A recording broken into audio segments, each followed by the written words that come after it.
नमस्कार, आप सभी का स्वागत है यूथ अध्ययन के चैनल पे। साथियों, एक बार फिर से मैं आप सभी के बीच एचपीटेट जून 2026 के लिए जीके का पार्ट नंबर 13 लेके आ चुका हूँ। पार्ट नंबर 13 का जो पहला क्वेश्चन है कि संयुक्त राष्ट्र संघ का मुख्यालय कहाँ पर है? Where is the headquarter of the UNO? तो अगर बात करें यूएनओ के मुख्यालय की, तो इसका मुख्यालय न्यूयॉर्क में स्थित है। ऑप्शन नंबर ए यहाँ पे बिल्कुल सही हो जाएगा। अब क्वेश्चन पूछने वाला क्वेश्चन पूछता है कि यूएनओ का मुख्यालय न्यूयॉर्क में है। यूएनओ की स्थापना कब हुई? यूएनओ की बात करें, जिसको संयुक्त राष्ट्र संघ कहा जाता है, यूनाइटेड नेशन ऑर्गेनाइजेशन कहा जाता है, इसकी स्थापना कब हुई? ये क्वेश्चन टेट परीक्षाओं में कई बार पूछा गया है। तो यूएनओ की जो स्थापना है वो आपकी 24 अक्टूबर 1945।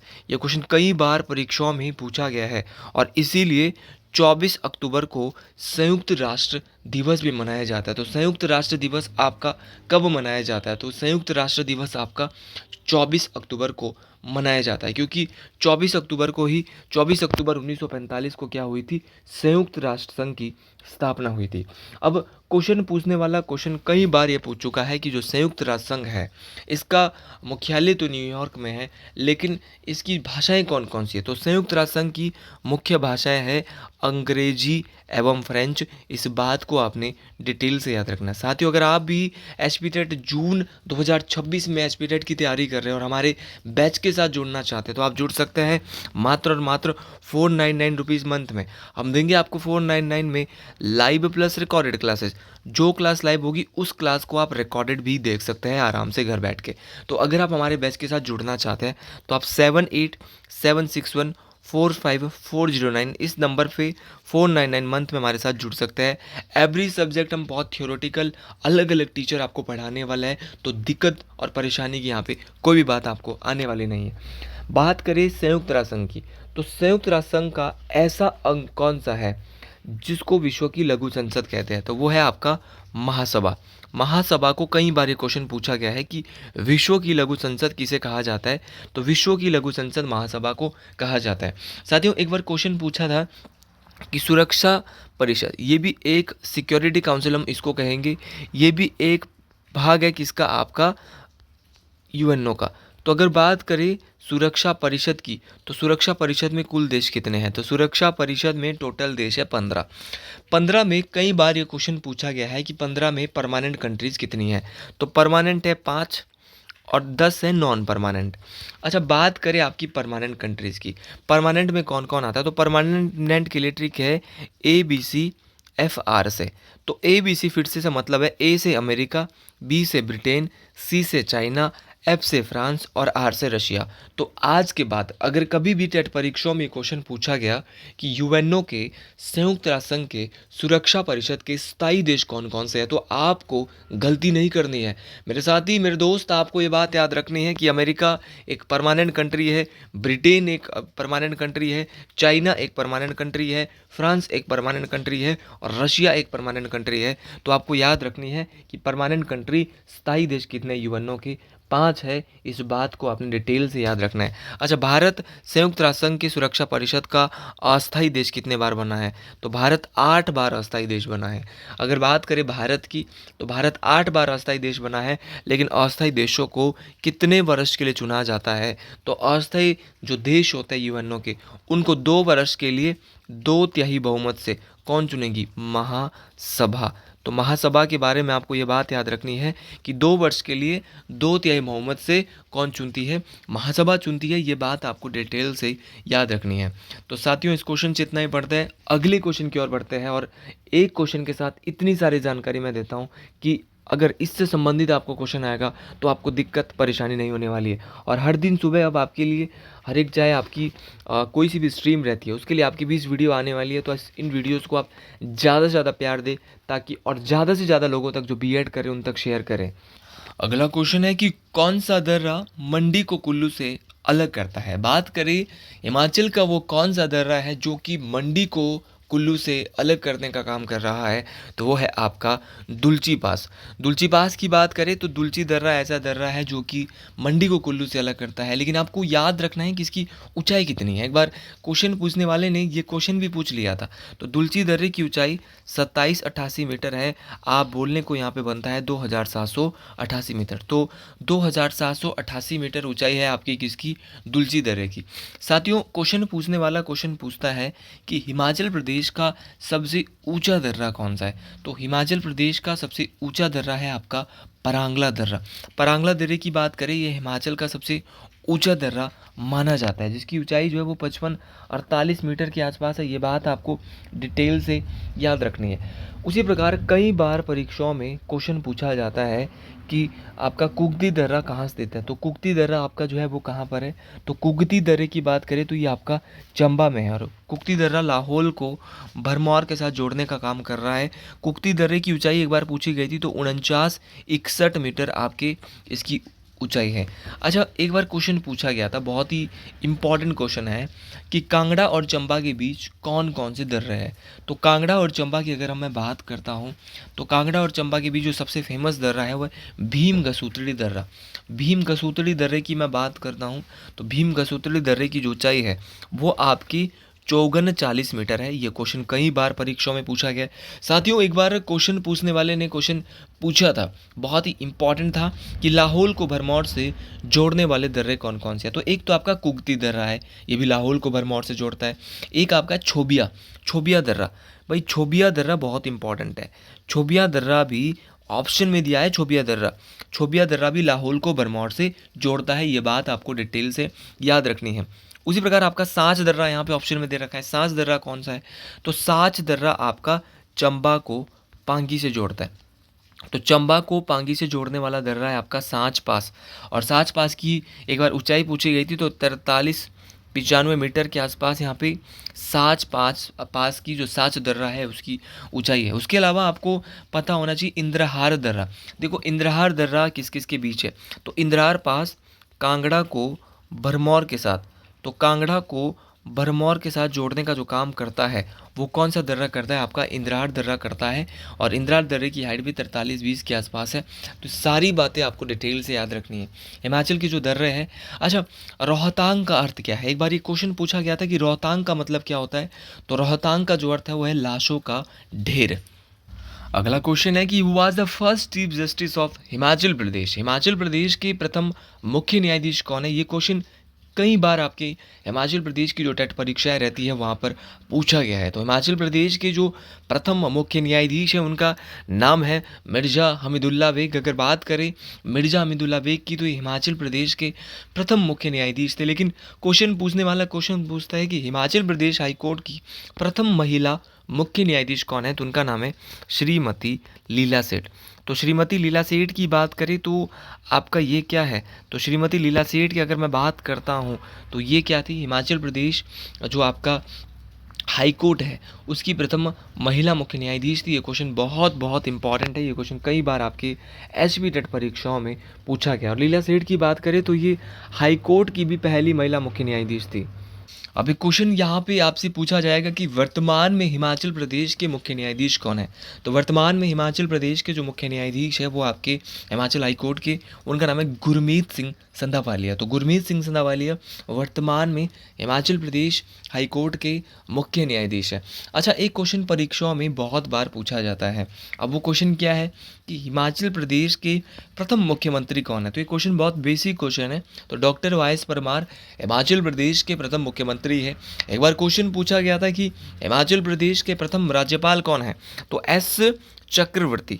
याद रखना है, ये क्वेश्चन टेट परीक्षाओं के बेसिक क्वेश्चन है। और टेट परीक्षाओं की जो प्रवृत्ति है वो ऐसे ही रहती है। कुछ क्वेश्चन बहुत रिपीटेड रहते हैं, बहुत बेसिक रहते हैं। इसीलिए आप मेरी वीडियो को देखने का आपको एक ही फ़ायदा है कि आप इन वीडियोज़ को बहुत बेहतर तरीके से देख सकते हैं, क्योंकि यहाँ पे क्वेश्चन से संबंधित बहुत सारे क्वेश्चन और भी मैंने बनाए होते हैं जो अगले बार पूछे जा सकते हैं। इस बार क्वेश्चन पूछने वाला क्वेश्चन पूछ सकता है कि हिमाचल प्रदेश जो लोक सेवा आयोग है उसके पहले चेयरमैन कौन थे। तो उनका नाम था जनरल के एस कटोच। तो जनरल के एस कटोच कौन थे? तो जनरल के एस कटोच जो है वो हिमाचल प्रदेश जो आपका एचपीपीएससी है उसके पहले अध्यक्ष थे। उसी प्रकार आपका कई बार क्वेश्चन पूछा गया है कि हिमाचल प्रदेश की जो विधानसभा है उसके प्रथम अध्यक्ष कौन थे? तो उनका नाम था पंडित श्री जयवंत राम। तो जयवंत राम कौन थे? तो जयवंत राम साहब की बात करें तो ये हिमाचल प्रदेश विधानसभा के पहले मुख्य अध्यक्ष थे। उसी प्रकार आपका क्वेश्चन पूछा जाएगा कि हिमाचल प्रदेश विधानसभा का प्रथम उपाध्यक्ष कौन था? तो उनका नाम था श्री कृष्ण चंद्र। ये बात बहुत बहुत इंपॉर्टेंट है दोस्तों कि श्री कृष्ण चंद्र आपके पहले डिप्टी स्पीकर थे, पहले उपाध्यक्ष थे किसके? आपके हिमाचल प्रदेश की जो हाई कोर्ट है उसके। अच्छा, क्वेश्चन पूछने वाले ने क्वेश्चन एक बार बहुत बार ये पूछ लिया है कि लोकसभा में हिमाचल प्रदेश की प्रथम महिला सदस्य कौन निर्वाचित हुई थी? तो लोकसभा के लिए जो हिमाचल प्रदेश की प्रथम महिला सदस्य गई थी उनका नाम था राजकुमारी अमृत कौर। राजकुमारी अमृत कौर की मैं बात करूँ तो ये भारत की पहली महिला केंद्रीय मंत्री भी थी। ये बात आपको याद रखनी है। राजकुमारी अमृत कौर का नाम बहुत बहुत इम्पॉर्टेंट है। अच्छा जी, एक बार क्वेश्चन पूछने वाले ने क्वेश्चन बहुत ही बेसिक क्वेश्चन पूछ लिया और क्वेश्चन क्या था कि आपका हिमाचल प्रदेश में कौन प्रथम परमवीर चक्र विजेता है? तो हिमाचल प्रदेश का वो व्यक्ति जो प्रथम परमवीर चक्र विजेता है तो उनका नाम है मेजर सोमनाथ शर्मा। तो मेजर सोमनाथ शर्मा प्रथम परमवीर चक्र विजेता है, ये बात आपको याद रखनी है। जैसे कि एक बार आपका क्वेश्चन पूछा गया था कि जो हिमाचल प्रदेश यूनिवर्सिटी है उसके पहले वाइस चांसलर कौन है? तो हिमाचल प्रदेश यूनिवर्सिटी के पहले वाइस चांसलर जो है उनका नाम है डॉक्टर रामकरण सिंह। तो डॉक्टर आर के सिंह कौन है? तो डॉक्टर आर के सिंह जो है वो हिमाचल प्रदेश जो विश्वविद्यालय है उसके पहले क्या है आपके, उसके पहले कुलपति है। ये क्वेश्चन मोस्ट इम्पॉर्टेंट है, पहले उप कुलपति है दोस्तों। और अगर बात करें पहले वाइस चांसलर आपके कहाँ के, आपका कृषि विश्वविद्यालय। और कृषि विश्वविद्यालय हिमाचल प्रदेश का जो कृषि विश्वविद्यालय है वो कहाँ पर है? पालमपुर में है, जिसकी स्थापना कब हुई है? 1978। तो हिमाचल प्रदेश का जो कृषि विश्वविद्यालय पालमपुर में उसकी स्थापना होती है जिसका नाम है चौधरी श्रवण कुमार कृषि विश्वविद्यालय। और इसके जो पहले वाइस चांसलर है उनका नाम है हेतराम कालिया। बहुत इंपॉर्टेंट नाम है। क्या नाम है दोस्तों? हेतराम कालिया। तो हेतराम कालिया की जब भी हम बात करें तो ये कौन है? तो ये व्यक्ति हिमाचल प्रदेश की जो कृषि विश्वविद्यालय है, वानिकी कृषि विश्वविद्यालय जो है चौधरी श्रवण कुमार कृषि विश्वविद्यालय है उसके पहले उप कुलपति है। उसी प्रकार वाइस चांसलर पूछे जाते हैं आपकी Himachal Pradesh forestry and horticulture university Nauni Solan में जो है, जिसका नाम है Y S Parmar horticultural and forestry university आपका सोलन। तो इसके पहले आपके वाइस चांसलर है एम आर ठाकुर। तो ये सारे नाम आपको याद रखना। एम आर ठाकुर आपकी वाई एस परमार यूनिवर्सिटी के हैं भाई, आपके एग्रीकल्चर यूनिवर्सिटी हिमाचल प्रदेश की उसके डॉक्टर हेतराम कालिया है। और डॉक्टर आर के सिंह, डॉक्टर रामकरण सिंह आपके एच पी यूनिवर्सिटी के पहले वाइस चांसलर है। अच्छा, हिमाचल प्रदेश के प्रथम लोकायुक्त कौन है? ये क्वेश्चन टेट में कई बार पूछा गया है। तो हिमाचल प्रदेश के पहले लोकायुक्त जो है वो न्यायमूर्ति टी बी आर टाटाचारी है। क्या है? T B R Tatachari. तो टी बी आर टाटाचारी का नाम आपको ज़रूर याद रखना है और ये मोस्ट इम्पॉर्टेंट है और ये सारे क्वेश्चन बहुत इंपॉर्टेंट रहने वाले हैं। अच्छा, हिमाचल प्रदेश का वो प्रथम व्यक्ति जिसको राज्यसभा के लिए चुना गया, तो राज्यसभा के लिए चुने जाने वाले हिमाचल प्रदेश के प्रथम राज्यसभा सदस्य, तो उनका नाम है चिरंजी लाल शर्मा। तो चिरंजी लाल शर्मा पहले व्यक्ति थे जिनको यहाँ पे राज्यसभा के लिए हिमाचल प्रदेश से इलेक्ट किया गया था। तो ये सारे क्वेश्चन बहुत इंपॉर्टेंट है। जितना ज़्यादा क्वेश्चन को पढ़ेंगे ना उतना ज़्यादा चीज़ें आपकी क्लियर होने वाली है। और हिमाचल से प्रथम आपको पढ़ के जाना पड़ेगा। अच्छा, हिमाचल प्रदेश के पहले आपके उपराज्यपाल, पहले हिमाचल में उपराज्यपाल भी होते थे। तो हिमाचल प्रदेश के जो पहले उपराज्यपाल है वो है मेजर जनरल हिम्मत सिंह। तो मेजर जनरल हिम्मत सिंह हिमाचल प्रदेश के प्रथम क्या थे? आपके उपराज्यपाल थे। ये बात आपको इम्पॉर्टेंट तरीके से डिटेल से याद रखनी है। तो यहाँ पे अगला क्वेश्चन है कि हिमाचल प्रदेश में क्षेत्रफल के आधार पर सबसे छोटा जिला कौन सा है? तो अगर बात करें हिमाचल प्रदेश की तो यहाँ पर क्षेत्रफल के आधार पे जो सबसे छोटा जिला है वो आपका हमीरपुर है। हमीरपुर जो है वो क्षेत्रफल के आधार पे हिमाचल प्रदेश का सबसे छोटा जिला है। ये बात तो आप डिटेल से समझ गए, लेकिन क्वेश्चन पूछने वाला क्वेश्चन पूछेगा कि हमीरपुर का जो क्षेत्रफल है वो कितना है। ये क्वेश्चन आपको पता होना चाहिए। तो हमीरपुर का जो क्षेत्रफल है वो पूरे हिमाचल के क्षेत्रफल का 2.01% है। लेकिन एरिया में कितना है भाई, एरिया में पता होना चाहिए। तो 11,118 स्क्वायर किलोमीटर, या इसको आप बोल सकते हैं 11-18 किलोमीटर। तो 11-18 स्क्वायर किलोमीटर आपका, और परसेंटेज में 2.01% आपका जो ये आपका जो हमीरपुर जिला है इसका क्षेत्रफल है। अच्छा, हमीरपुर का जिले के रूप में गठन कब किया गया? ये क्वेश्चन बहुत ही बेसिक क्वेश्चन है और ये क्वेश्चन पेपर में आ सकता है। तो हमीरपुर का जिले के रूप में गठन 1 सितंबर 1972। हिमाचल को जब पूर्ण राज्य का दर्जा मिल गया तो उसके बाद 2 नए जिले बनाए गए, एक हमीरपुर और एक ऊना, और इनका गठन होता है 1 सितंबर 1972। ये question same as it is question TET परीक्षाओं में पूछा गया है। अब क्वेश्चन पूछा जाता है कि हमीरपुर का हेडक्वार्टर कहाँ पे है। तो अगर ये क्वेश्चन पूछ लिया तो बहुत बेसिक है कि हमीरपुर का जो हेडक्वार्टर है साथियों वो आपका हमीरपुर में है। फिर क्वेश्चन पूछा जाता है कि हमीरपुर का जनसंख्या घनत्व कितना है 2011 की सेंसस के अकॉर्डिंग। तो 2011 की जो सेंसस हुई थी, जनगणना हुई थी, और जनसंख्या घनत्व जो है, जनसंख्या घनत्व होता है पॉपुलेशन डेंसिटी। पॉपुलेशन डेंसिटी का मतलब होता है साथियों कि 1 किलोमीटर के पीछे कितने लोग वहाँ पे रहते हैं। तो 407 आपका हमीरपुर का जनसंख्या घनत्व है। ये बात आपको, जो कि हिमाचल प्रदेश में सर्वाधिक है।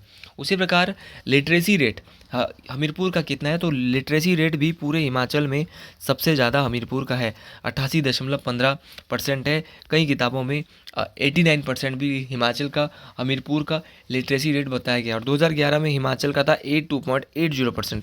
पूरे हिमाचल का इतना था, और पूरे हिमाचल में सभी जिलों का हमीरपुर का सबसे ज़्यादा था। अच्छा, लिंग अनुपात 2011 में सेक्स रेशो हमीरपुर का कितना था? तो हमीरपुर का जो सेक्स रेशो है वो 1095 था, जो कि पूरे हिमाचल में सबसे ज़्यादा था 2011 के अनुसार। तो किस जिले का लिंग अनुपात सबसे अधिक है, सेक्स रेशो सबसे ज़्यादा है, तो वो भी हमीरपुर का है। कितना था भाई? 1095। 1095 मतलब कि 1000 पुरुषों की तुलना में 1095 महिलाएं हमीरपुर में रहती थी, उसी को हम सेक्स रेशो बोलेंगे। तो ये सारी बातें बहुत बहुत इम्पॉर्टेंट है, परीक्षाओं में पूछी जाने वाली। और जो बातें परीक्षाओं में पूछी जाती हैं उन बातों को आपने डिटेल से याद रखना है। एक बार क्वेश्चन पूछा था कि गसोता मेला कहाँ पे लगता है, तो गसोता मेला आपका हमीरपुर में मनाया जाता है। उसी प्रकार आपका HPRC जो है वो कहाँ पर है, तो HPRC भी आपका कहाँ पड़ता है, हमीरपुर में पड़ता है। कई बार आपका जो टेट परीक्षा रहती है वहाँ पर बड़े बेसिक क्वेश्चन पूछ ले जाते हैं कि देवसीड, बाबा बालकनाथ का जो देवसीड का जो मंदिर है, जो बाबा बालकनाथ जी को समर्पित है, वो भी कहाँ पर है, तो भाई देवसीड का मंदिर भी कहाँ पर है, हमीरपुर में है। उसी प्रकार आपका एक बार बहुत ही प्यारा क्वेश्चन पूछा गया था कि आपका जो हमीरपुर के जो आपका पकपड़ो है, पकपड़ो है, वहाँ पे कौन सा केंद्र है? वहाँ पे आकाशवाणी केंद्र है। तो हमीरपुर में आकाशवाणी केंद्र कहाँ पर है, तो पकपड़ो में है। याद रखना, एक पकपड़ो जगह पड़ती है ये हमीरपुर में, यहीं पर हमीरपुर में आकाशवाणी केंद्र भी स्थित है। अच्छा, एक बार ये क्वेश्चन पूछा था कि NIT कहाँ स्थित है, तो NIT आपकी कहाँ पर है, आपकी national institute of advance technology, तो ये भी आपका हमीरपुर में है। NIT भी आपको याद रखनी है हमीरपुर में। अच्छा, एक आपने सुना होगा महल मोरियो, और महल मोरियो जो है वो क्या है? महल मोरियो की जब भी मैं बात करता हूँ तो महल मोरियो ये हमीरपुर में पड़ता है, और यहीं पर 1805-1806 के आसपास कांगड़ा के राजा संसार चंद और गोरखों के बीच युद्ध हुआ था, और यहीं पर जो है वो संसार चंद की हार हुई थी महल मोरियो में। तो महल मोरियो वर्तमान में कहाँ पड़ता है, तो महल मोरियो वर्तमान में हमीरपुर में पड़ता है। ये बात आपको इम्पॉर्टेंट तरीके से डिटेल से याद रखनी है साथियों। ये सारे क्वेश्चन बहुत बहुत इम्पॉर्टेंट है, और ये सारे क्वेश्चन परीक्षाओं में बार बार पूछे जाते हैं, और जो क्वेश्चन परीक्षाओं में बार बार पूछे जाते हैं उन क्वेश्चन को आपने डिटेल से याद रखना है। तो साथियों, आज की वीडियो पे हम इतना ही पढ़ते हैं, तो मिलते हैं आपसे एक नए जोश के साथ एक नई वीडियो में। अगर ये वीडियो पसंद आई है तो कमेंट बॉक्स में ज़रूर लिखिए हर हर महादेव, जय शिरगुल महाराज, जय मंगयाणी माता। इनमें से एक नाम आप नोट कर सकते हैं, क्योंकि उन्हीं की कृपा से मैं एक माध्यम हूँ और आपके बीच हमेशा उपस्थित होता रहूँगा। सभी को हर हर महादेव। मिलते हैं एक शाम को नई वीडियो के साथ। हर हर महादेव।